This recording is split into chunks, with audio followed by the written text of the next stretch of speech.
the 21st century, the first 2 decades almost of the 21st century, we are still doing those things though. So we can go back to,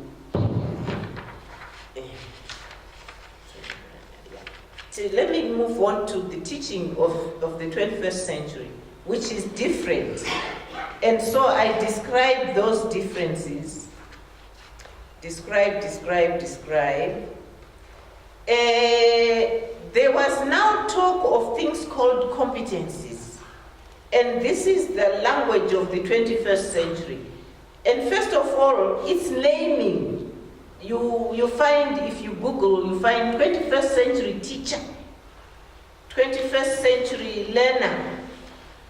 Articles and books are named that way too. Learning in the 21st century, teaching today's students on their terms.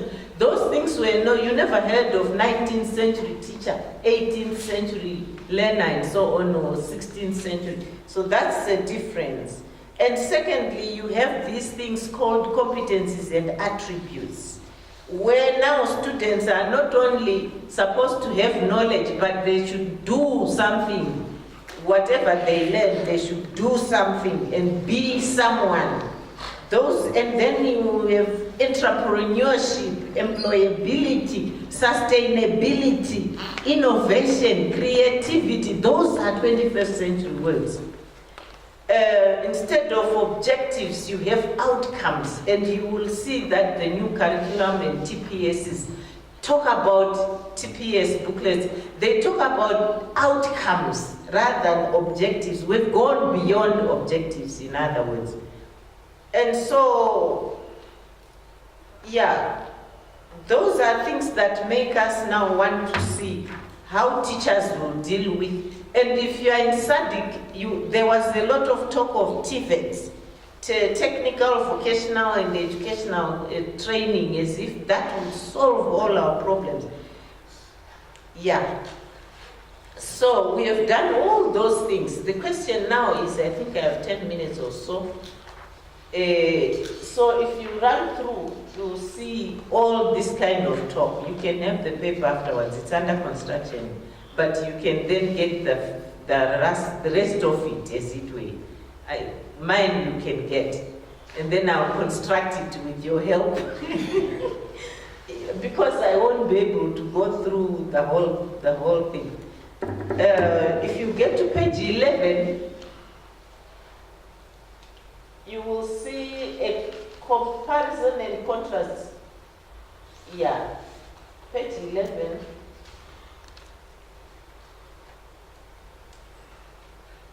Yes, you will see that table there, which will have 20th century teaching and learning, 21st century teaching and learning, their contrast.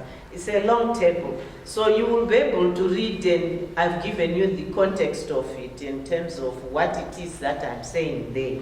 And you can compare with what you know is happening, and if you are teaching in the teaching field, you will be able to say, am I doing this or that? So features of the 21st century, let's go to page 13, where we will then get features of the 21st century, project-based learning. You hear a lot of that. We did that with the environmental, the one that I'm reporting in the booklet is project-based learning. Student ownership engagement of what they do. Do you teach them or do they learn? And what do you do? You are a teacher or a learner also. Collaborative teaching, citizenship, we just heard citizenship yesterday. Leadership, personality responsibility, personal responsibility. Dr. Hapanyembi went through that also. Community partnerships, mastery of curriculum, development of higher order, thinking skills, technology, all those are things that you will meet. And then there is the other list by the other author, learner-centered classroom. If you are dealing with TPS and curriculum, new curriculum, those things will be said. Students as producers, those things. And Dr. Panyengo was talking about how education is criticized. You produce people with theory without anything they can produce. That is because now 21st century is saying students as producers. 21st century actually has messed up their economies, whether you are in the first world or third world or second one. They've messed up their economies, and instead of telling the youth, Utitaresha, Tashaisha, they now criminalize the education system and say, it's you who are not teaching them what to do.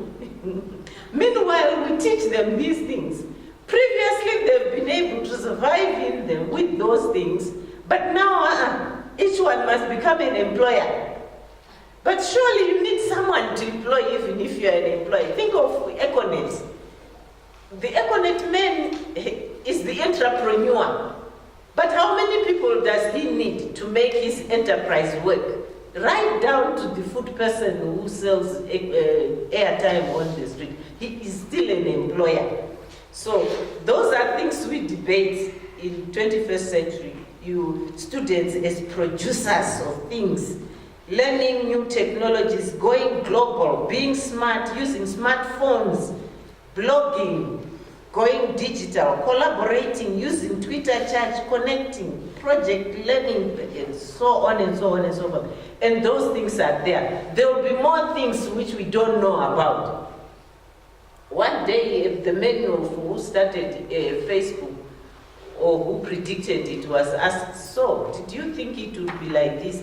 He says, if you asked me, I wouldn't even have dreamt.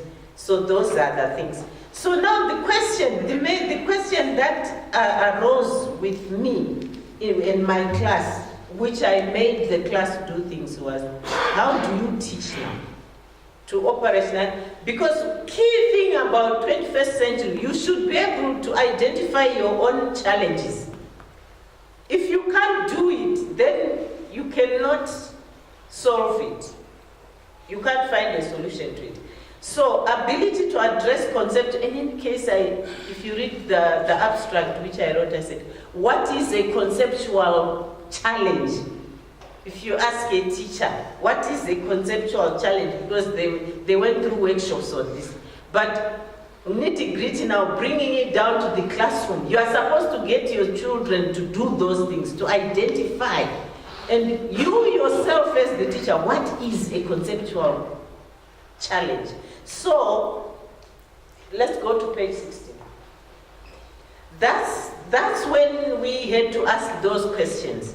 And that was that made the main research question. How does a teacher develop the competence, ability to address conceptual challenges among among learners? And because my subject area is literature, and at UZ we say, your subject, within your subject area, you should be able to do these things.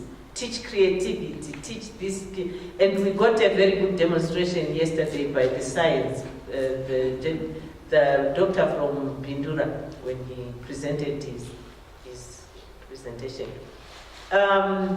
Your subject area, because those subject areas, actually I'm calling them subject areas or learning areas, whichever, have not changed. Students are still doing geography, history, literature, languages.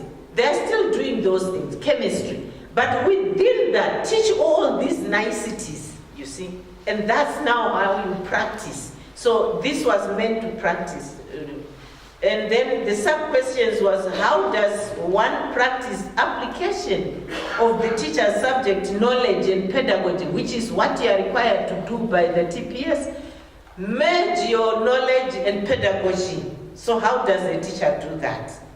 And then how do you factor in the sustainable development of such a competence? Sustainability is interpreted to say, after you have done this with the children, can they continue applying the same strategy to identifying their challenge and then to solve it? Not because it's an assignment from you today or from me, But you as the teacher, can you continue to identify, and they continue to identify, because if they do, then they can sustain their educational progress, because they'll problem solve. You are dealing with problem solving already.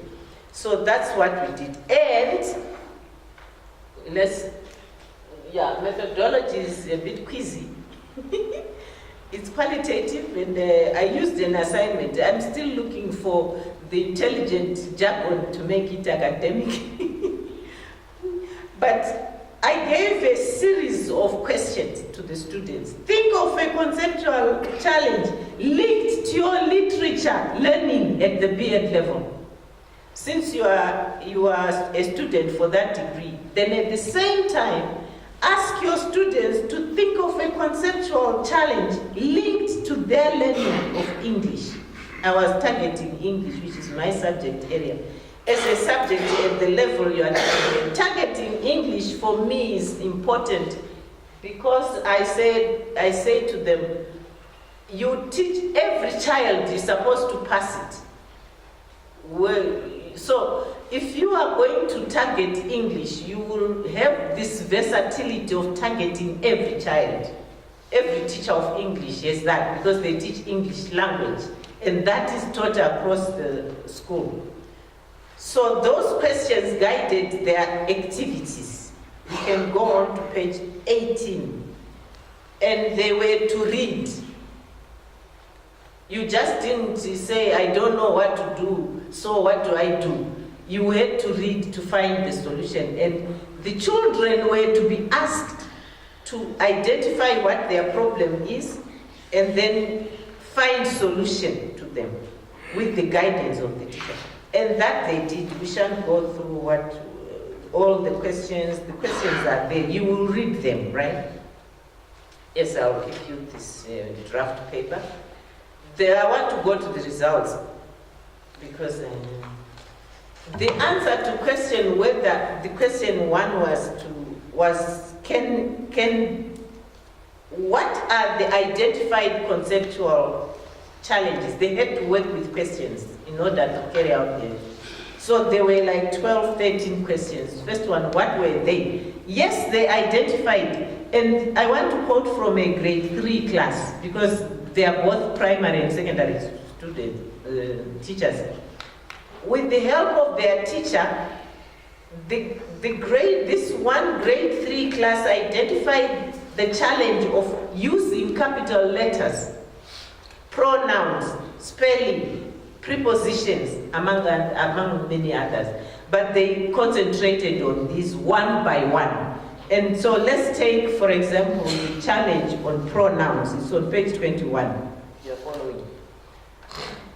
It was identified by this class and said, ma'am, we don't know pronouns.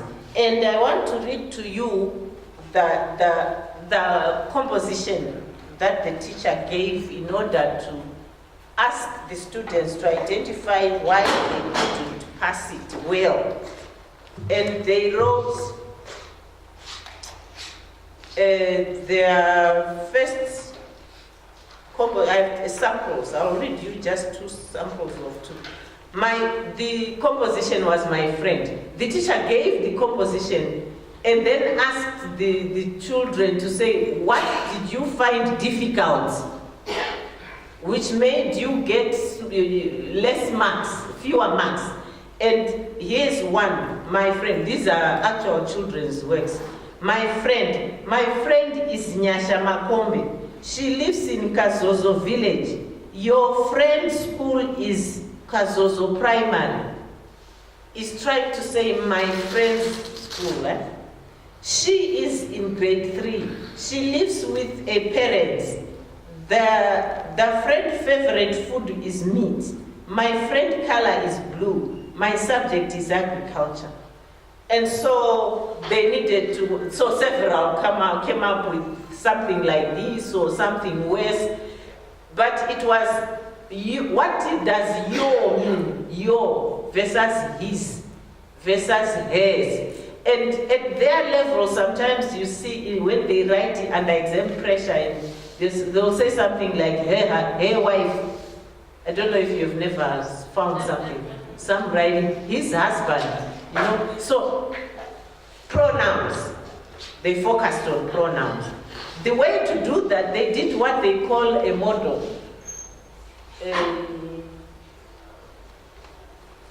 Before, go backwards, page 18.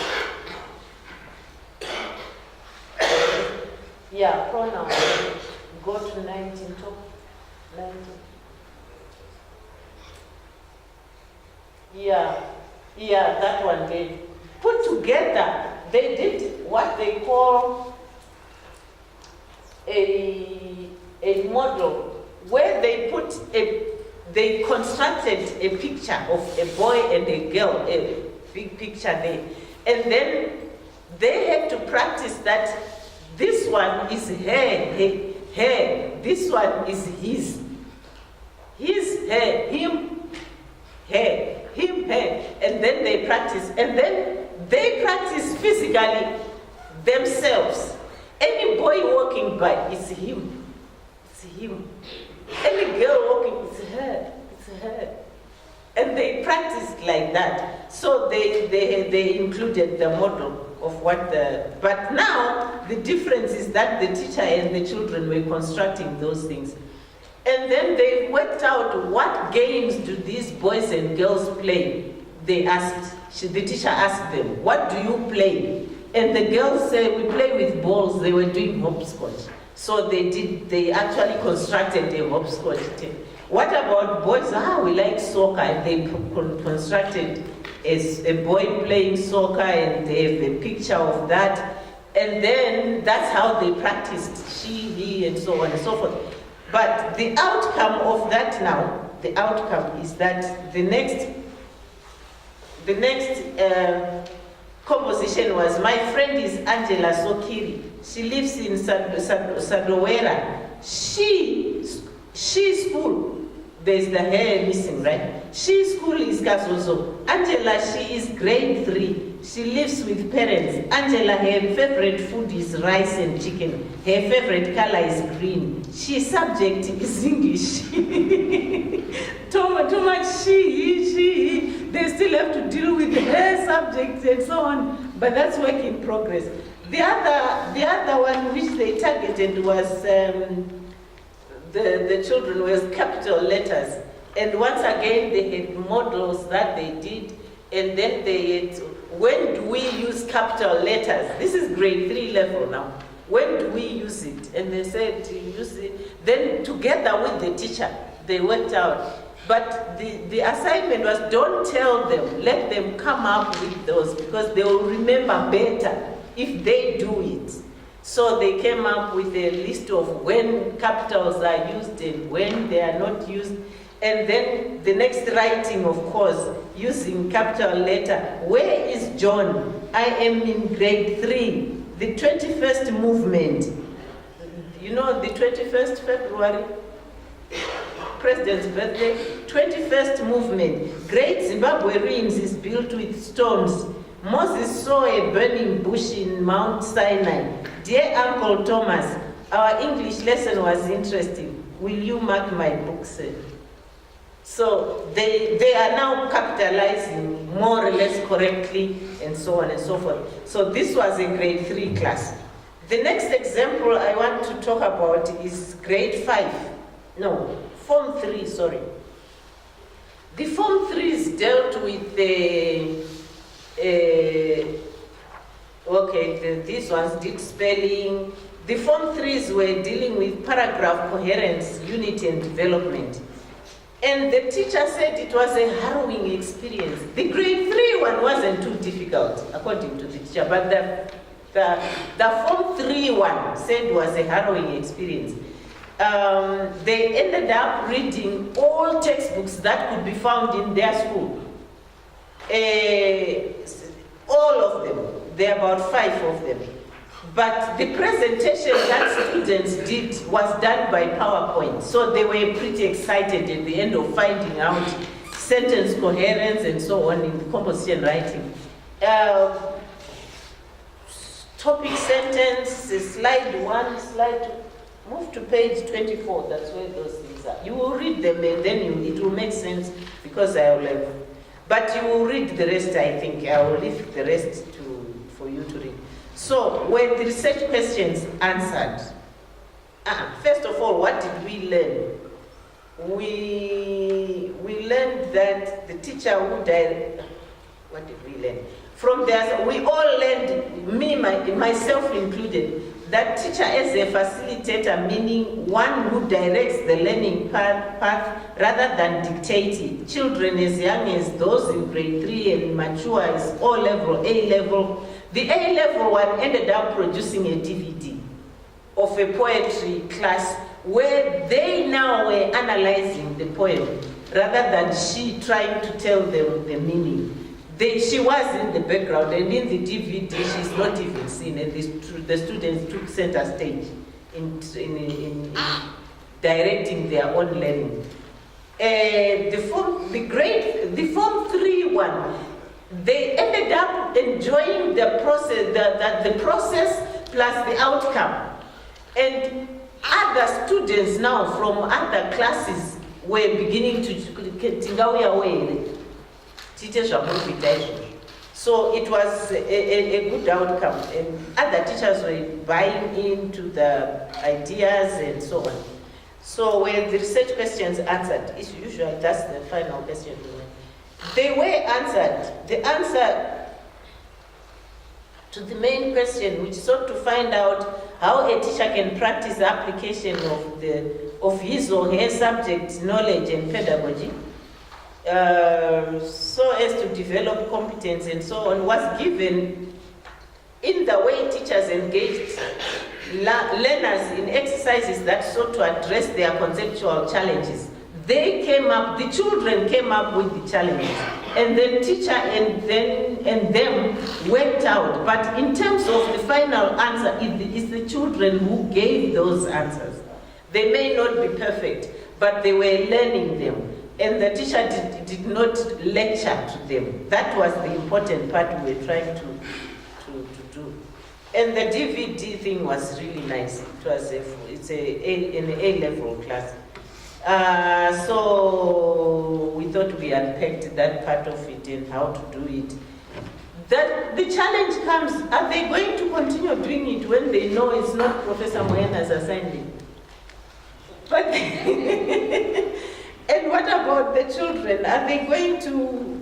But the children though, because I've watched the children taught through this problem-solving method in a class, they exude this pride and confidence in themselves and in what they say, better than if you lecture to them and give them notes that they'll say we'll read later.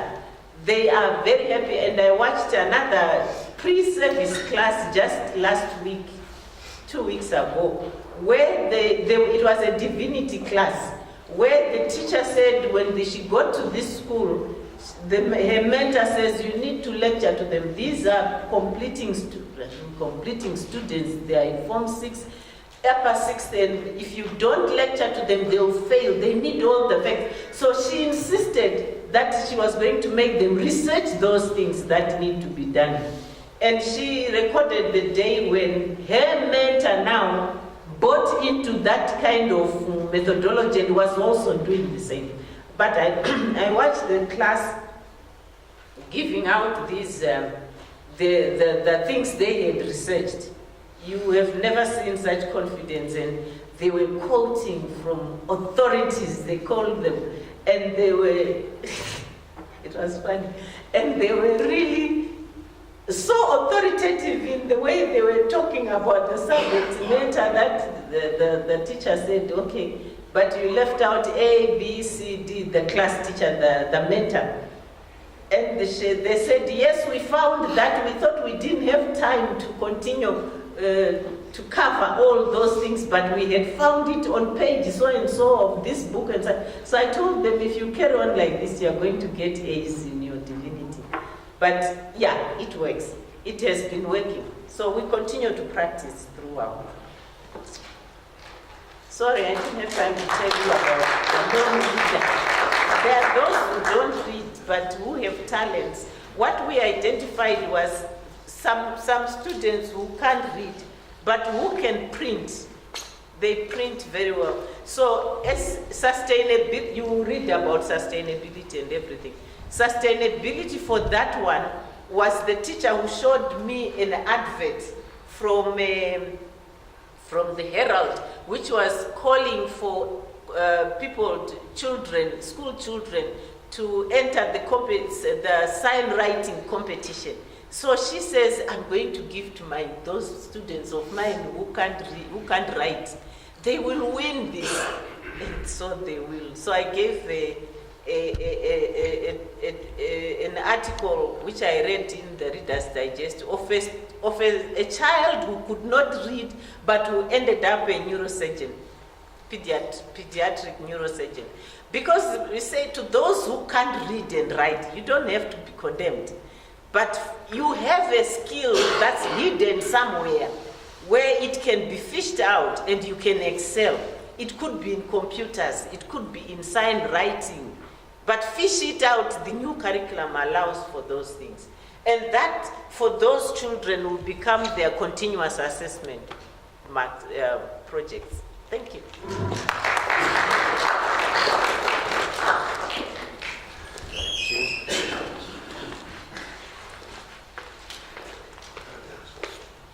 Thanks, Prof.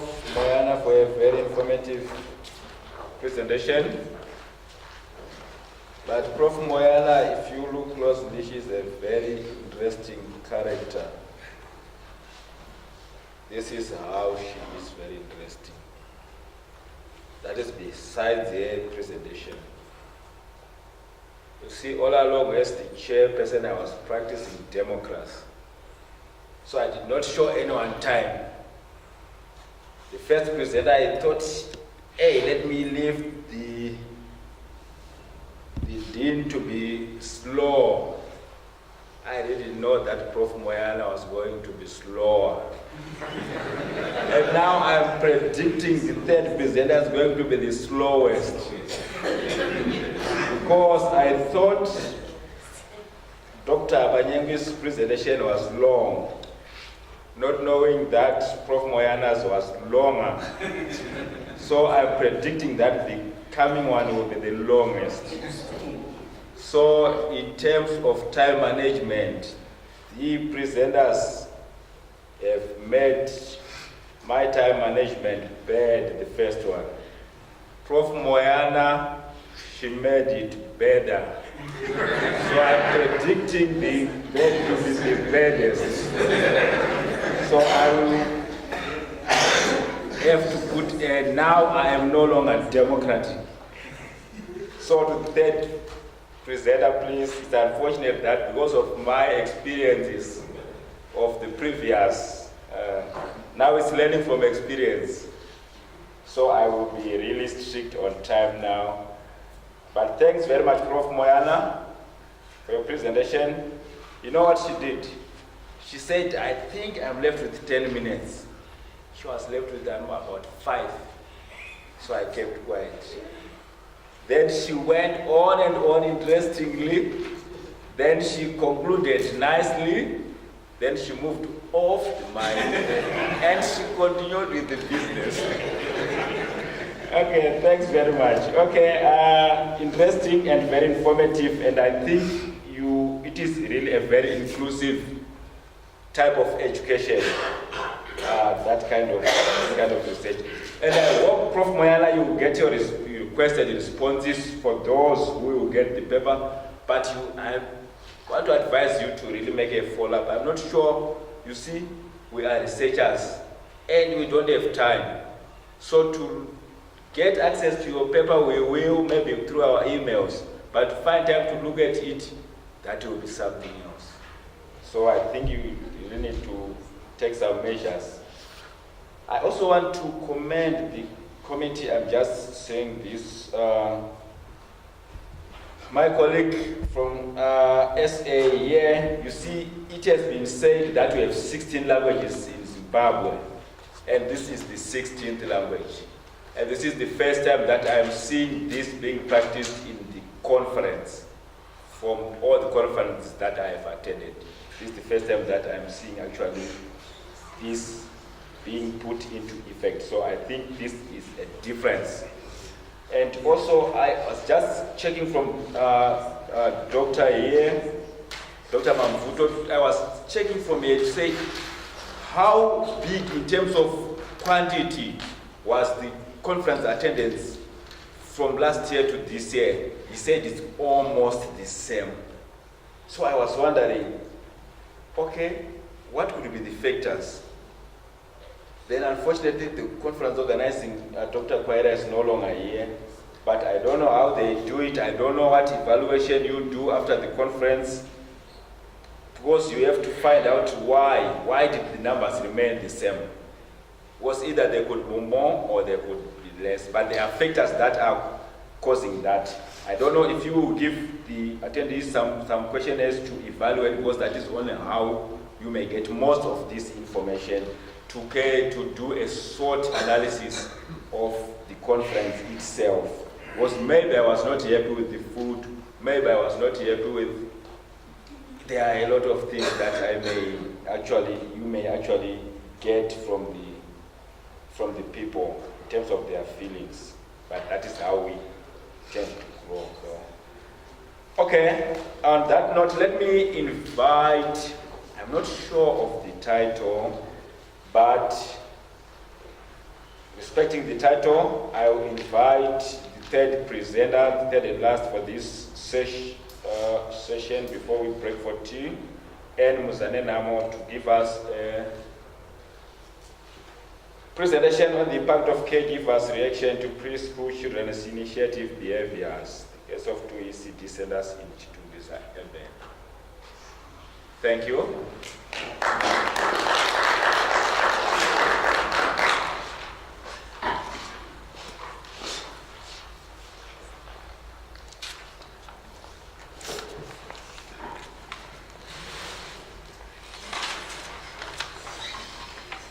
Morning, ladies and gentlemen.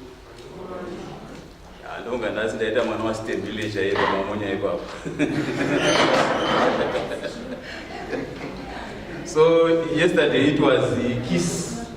So today it's a miniskirt. A miniskirt covers the essentials only. So I'm going to be very brief. Right. So it's like the thrust of the reviewed curriculum is on coming up with an all-rounder, or a learner who is an all-rounder. That is a learner who moves from the dependent to an independent mode of functioning. But how can we come up with such type of a learner? At what stage should we groom that learner so that he or she becomes independent in his or her thinking, in solving problems? Do we start at ECD, primary, secondary, or tertiary level? And what comments do we give to these children so that they keep on trying?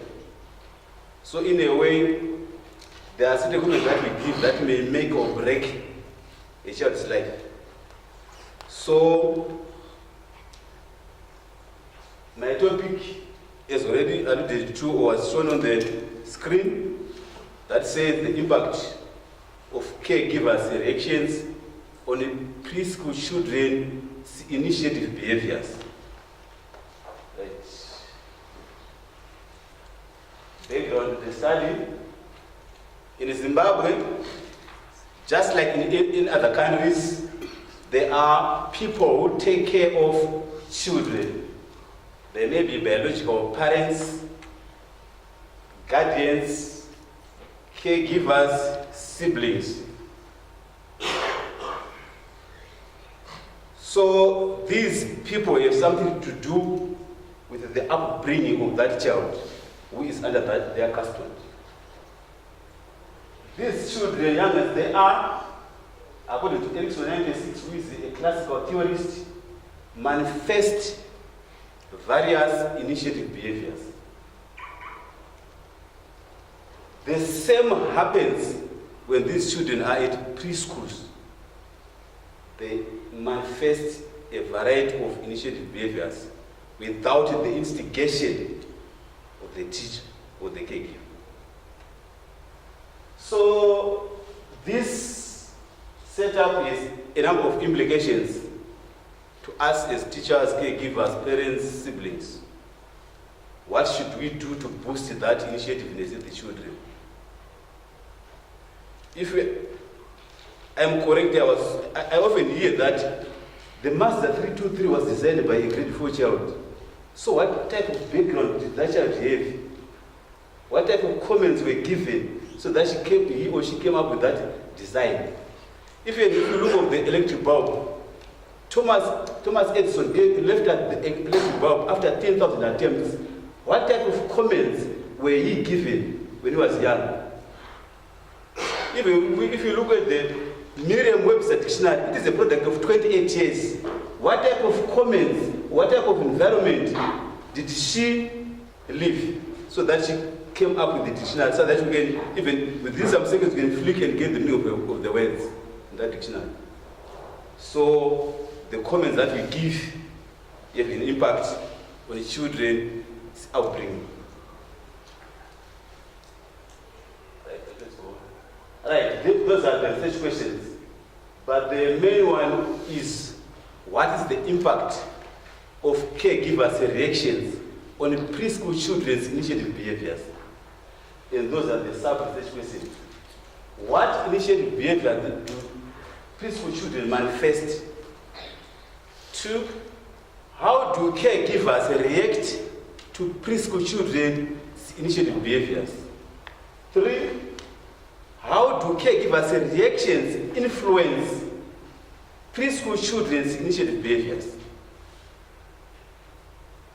And what are our reactions as parents to activities that are initiated by our biological children at home? Are they making or breaking their future life? Let's go on. Right, so the theoretical framework is focusing on Erickson's psychosocial theory, especially the initiate stage, that is initiative versus guilty. And this theory is an application of Sigmund Freud's theory, where he talks of the parts of the body that are sexually sensitive, it talks of the oral stage, anal stage, phallic, genital. So in other words, Erickson used Freud's theory as a launchpad. Manifestation of initiative behaviors.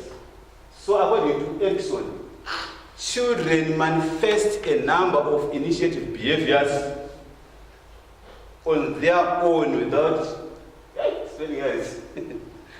It's okay. On their own without the teacher's instigation. So, like I gave examples of the grade 4 child, Thomas Edison, Webster Merriam, who came up with that dictionary.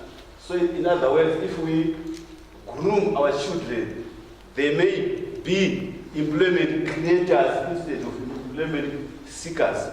They may be very good problem solvers in their life. Let's go on. Research, I'm sorry for the spelling for the way the research. So I used qualitative methodology because data presentation, analysis, and discussion was done through thick narrative descriptions. And a case study was used because I was focusing on a very small group.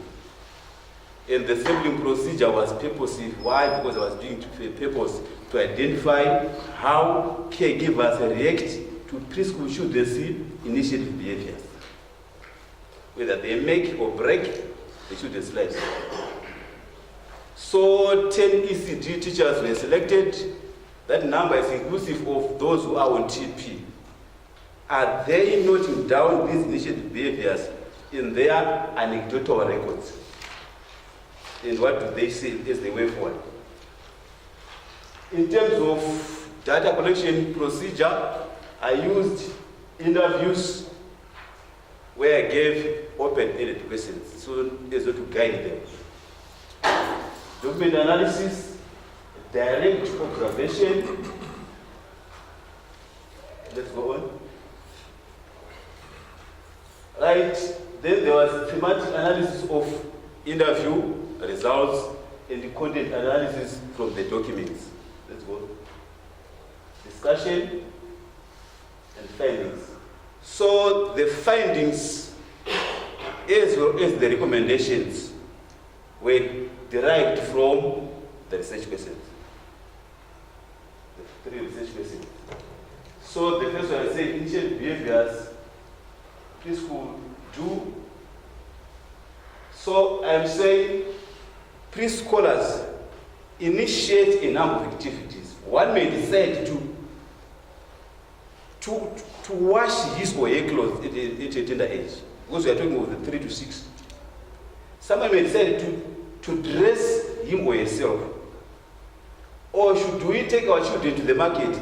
He or she may choose a fruit that you do not desire to pay for, but that is the child's choice. What do we say as parents? The child is chosen the smallest of all the apples given in that tray. And what do we say?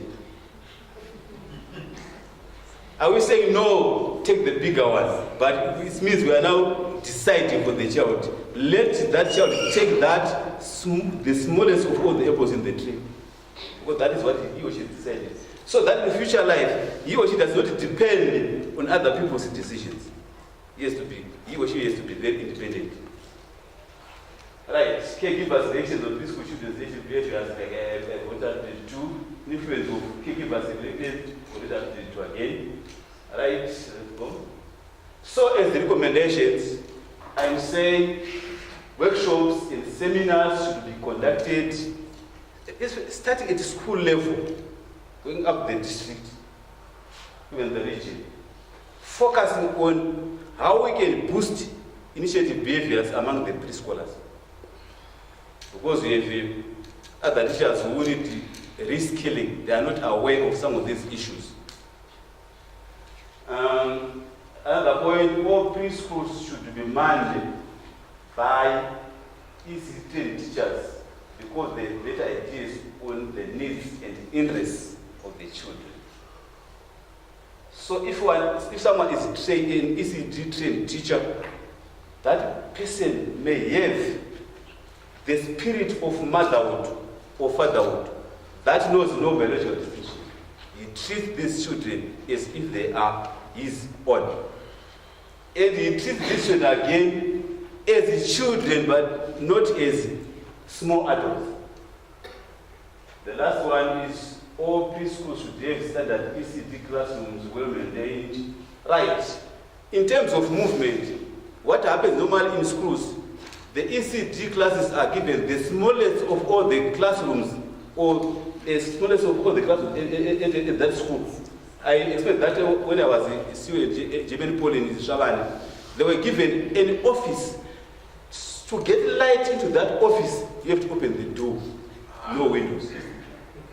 So what type of classrooms are we giving to these children that we are saying, let's catch them young? The smallest, the dilapidated rooms. I think that is all. That is my main sketch.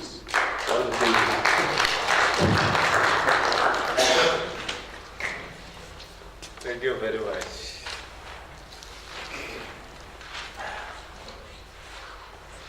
Yeah, thanks very much, Brother Mzanenamo. You really compensated for in a big way, for the lowest but productively utilized time. Very interesting presentation.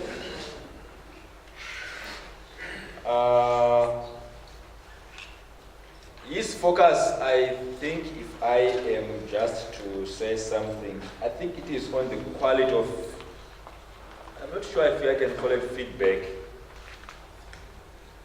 on assessments. I think that's how we can apply it in the classrooms there. What kind of feedback? Because the business of teaching and learning is largely about teaching and assessment. So those two are directly related. The quality of teaching and the quality of assessment really determine the output. Quality teaching, poor assessment, or quality assessment, poor teaching, I think the results we can all expect what we expect there. But I was just wondering, the smallest apple in a tray of equally sized or leaving the big apples in an effort to promote feedback and things like that. We leave them to, will that apple be having a price that is relative to its size, or is the same price? Same price. Or isn't it that I will have to actually find a way of speaking to, so that I can make to make them see how their choices can impact on what I'm going to pay. It depends on the ratio that you are going to use. Okay. Yeah, yes, thank you. So it's still quality on feedback. Thank you.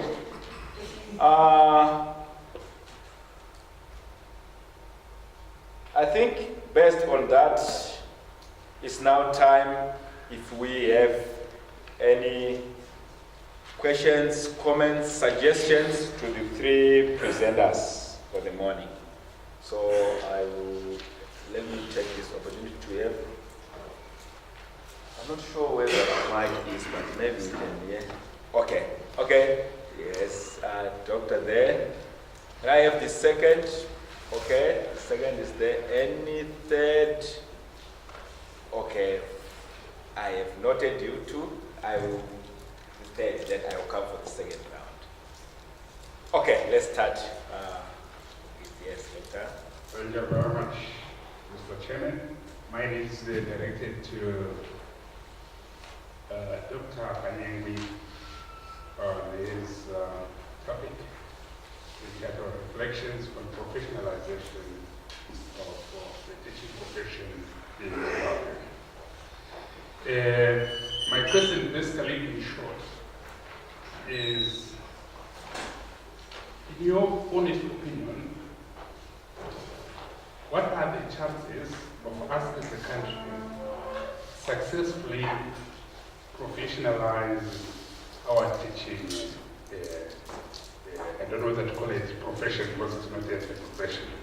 Professionalizing the teaching sphere.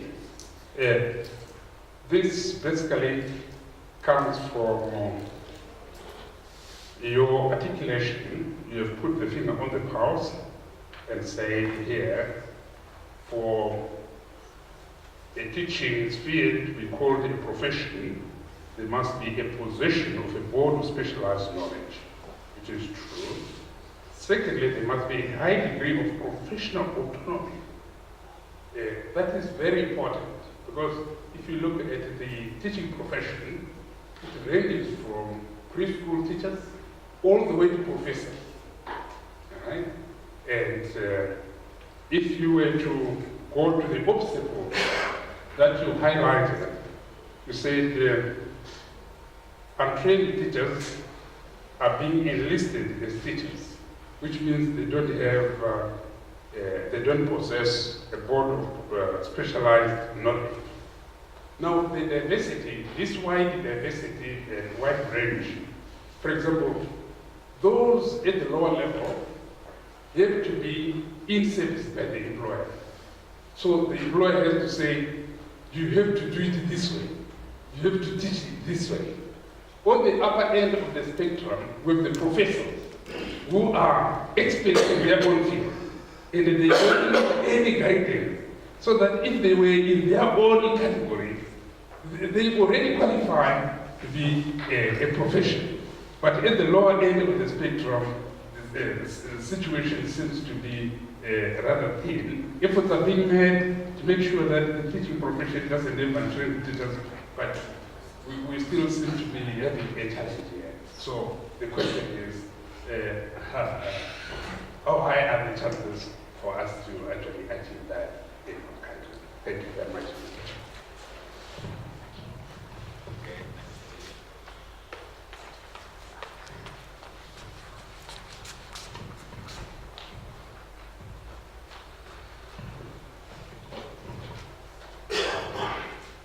Mine is a comment, maybe, or in addition to Mr. Mzaninamu's presentation on the recommendations.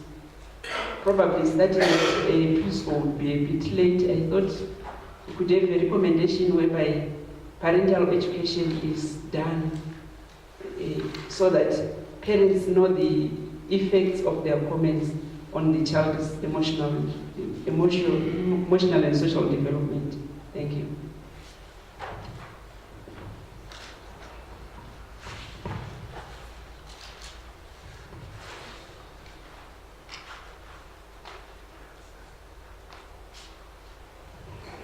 Thank you. I want to agree with Dr. Banyengwe that the professionalization of teaching should be teacher-driven rather than ministry-driven.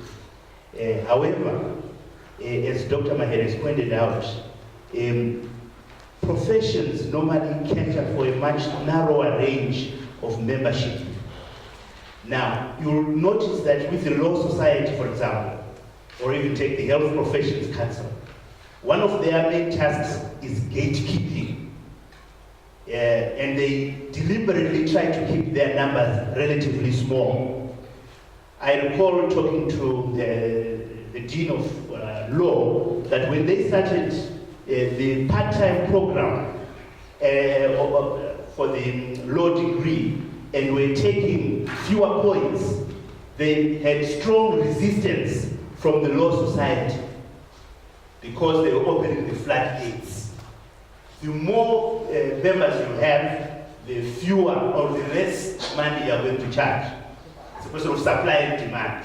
So there are a number of differences between ourselves as teachers and professions such as lawyers or doctors. And again, if we take the case of the Zimbabwe, ZIMTA and the Progressive Teachers Union, these are unions. And unions, by their very nature, tend to fight for workers' rights, wages. They are a union, as the name suggests. They are not a professions council. So I suggest that perhaps teachers, as we are here, we autonomously decide to come up with a professions council. I think that would be different from what we are having now. Thank you very much. Thank you. Thanks the contributors. No, for the first, I will come to you for the second round.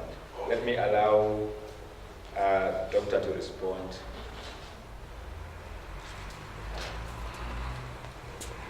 Well, I think taking it from what happened yesterday, when you responded, they wanted to face the nation.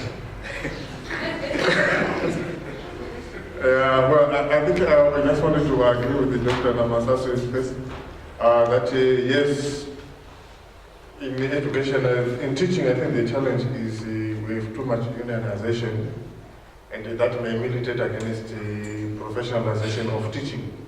So perhaps what that would require is a unit of purpose and perhaps commitment to the profession to the extent that those who are involved in union activities who belong to different trade unions might want to put aside their affiliations and form one professional body. But I suppose, given that unionization perhaps in a lucrative business, to those who lead those unions, it might be very difficult, which again will perhaps lead me to a response to Dr. Mahere. As long as those who lead these trade unions are selfish and focus on what they get from leading these institutions. Well, yes, I think I've heard that they are participating in the process of professionalization of teaching. But if you look at the pronouncements that they make, it would appear that they are not yet prepared to put aside their differences and work as a team. I think the success of professionalization of teaching will depend on the seriousness of the government when they initiated it. But also, it's very difficult to develop ownership of a process that was started by someone else. This is a process that is being initiated by government, but it should have been initiated by the teachers so that the teachers would own the organization. Now, it's like altruism on the part of the government. So if they formed it for you, if you become too powerful and you begin to oppose their views and perhaps become confrontational, what stops them from dissolving the council that they would have formed anyway? But I think if the teachers had taken the initiative and fought for recognition and everything that is associated with being a profession, I think chances would have been great that professionalization of teaching was going to succeed. Another issue is stakeholder involvement. Remember, when I started the presentation, I indicated that I'm presenting as an outsider. But I'm a stakeholder in education, in teaching. We train teachers. I don't know amongst the colleagues here, is there anyone who is involved in the process of professionalization of teaching? Have we been consulted on the formation of the Teaching Professions Council in Zimbabwe? If there's anyone, then we should just by show of hands. So who is involved? So that already is a challenge. So professionalization, as long as we approach it the wrong way, by not engaging the stakeholders, by perhaps being motivated by altruism, and for us who are supposed to be the teachers, we appear to be the beneficiaries, and yet we should be taking the forefront, we should be leading the whole process.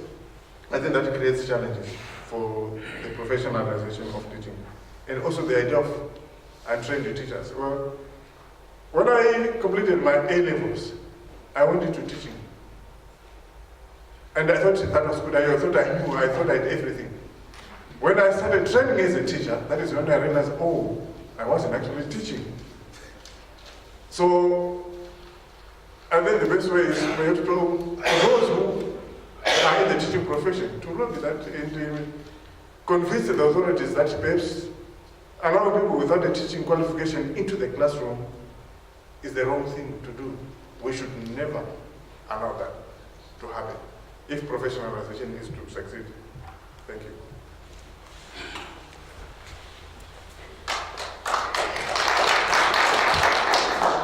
Thank you very much, Doctor. Let me move on to the second round before I make any comment. I will start with Dr. Paella. Thank you very much, Dr. Just a comment to Ms. Mzanya. I like this presentation. It really confirmed what I discovered some time ago, and even more recently. 22 years ago, I had a boy who was very young, that's my son. We would buy toys for him. The next minute, the toy is in pieces. And the mother always complained that this boy is not, don't buy toys, he's destructive. And today that boy is a designer. He runs his own design studio. So, and another confirmation again is that children are decision makers. Today, in my old age, I'm blessed with a 4-year-old girl who is going to, she's in creche. She's in crash. And she surprised her mother one day when they went to, when first of all going to one school, Regina Mood, and she said, she was trying to choose a school. She said, that's what I wanted. Then the mother went with her to a neighboring school, very close to home, where she could just walk, not too far from home. And they went there, and the teacher in charge, I don't know how she spoke. She was very rough, and the girl was quiet. She came back, they came back home, and then we went to the teacher. The nearest school was very cheap. The other school was very expensive. So it resolved to say, I sent it to this cheap one, and it's very close. She said, no, I will not take it. And she said, the teacher there is very harsh. And she then said, recently, day before yesterday, she surprised me. Then I also discovered that children are also philosophers. She said, Daddy, what are we made of? I couldn't ask that question. What are we made of? So I want to confirm that your study is very interesting. It will help us discover engineers, discover philosophers, from an early age. Please keep it up.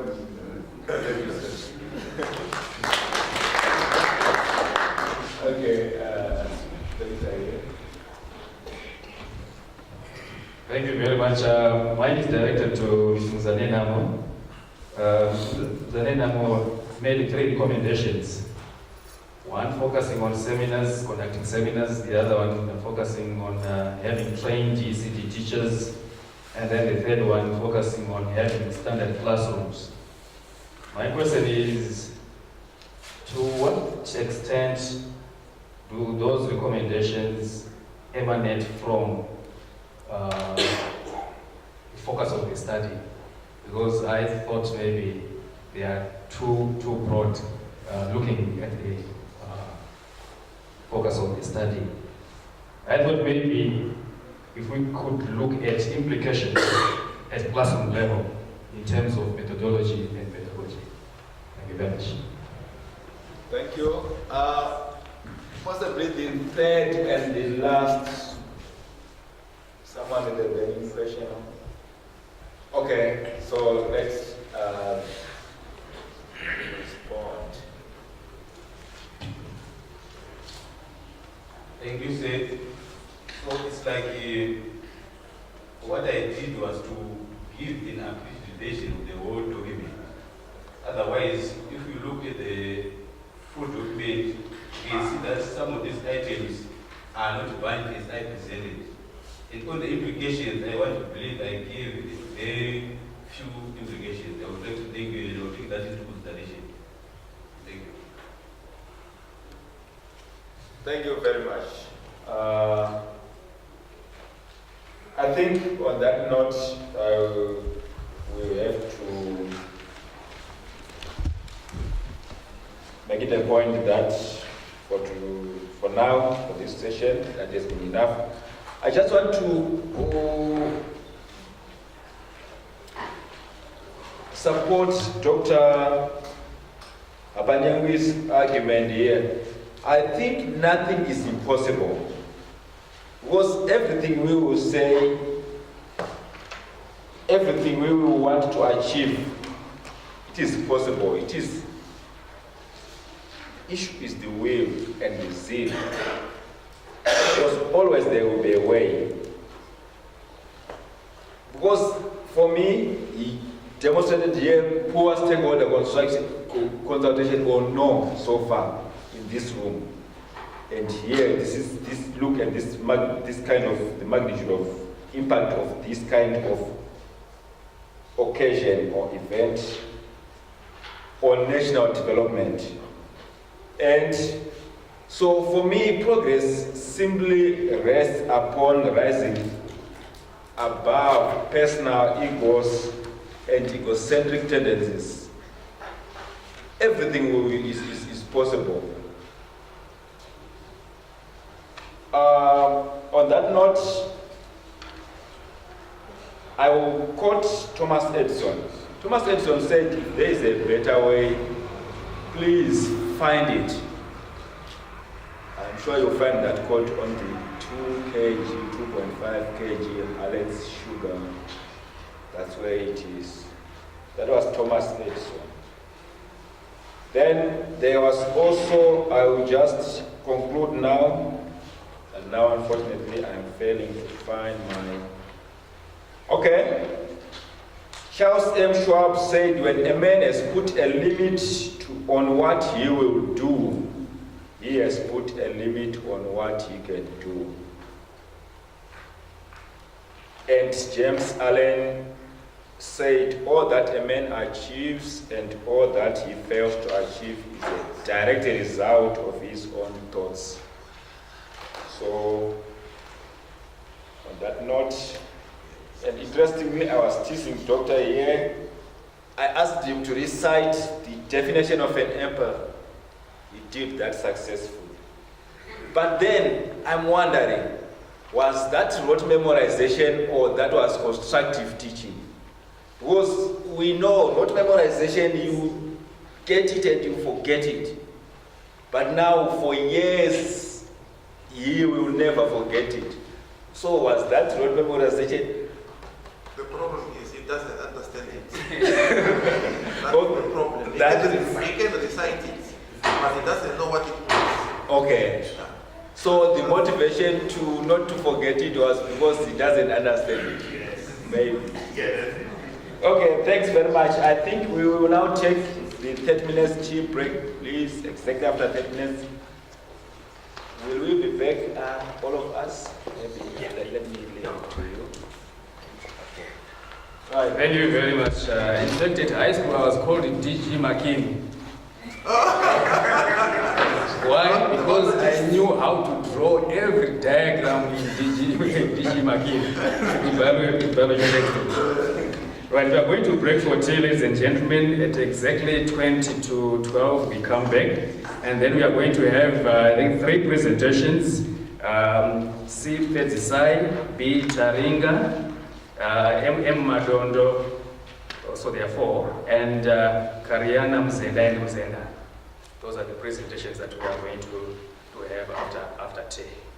And then in the afternoon, we are going to have the breakaway groups. And then we come and conclude. Thank you very much. Let's go for tea, just some 30 minutes.